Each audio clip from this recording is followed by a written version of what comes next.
देशातील पहिली electric water taxi 1 ऑगस्टपासून मुंबईकरांच्या सेवेत. ही e water taxi Gateway of India ते जेएनपीटी आणि डोमेस्टिक क्रूज टर्मिनस ते जेएनपीटी या 2 मार्गावर धावणार.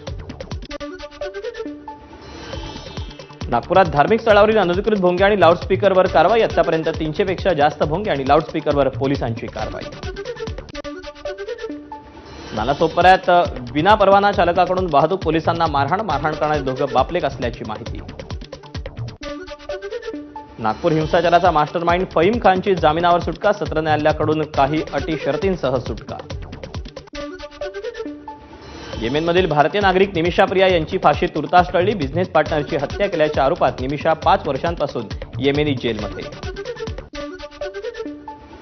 काँग्रेस खासदार राहुल गांधी लखनौ कोर्टात सरेंडर. राहुल गांधींना जामीन देखील मंजूर. भारतीय सैन्याबाबत आक्षेपार्ह वक्तव्य केल्याप्रकरणी खटला सुरू होता. इंग्लंड दौऱ्यावर असलेल्या भारताच्या महिला आणि पुरुष संघांना ब्रिटनच्या राजे किंग चार्ल्स तृतीय यांची भेट घेतली. सेंट जेम्स पॅलेसमध्ये खेळाडूंनी भेट घेतल्याची माहिती.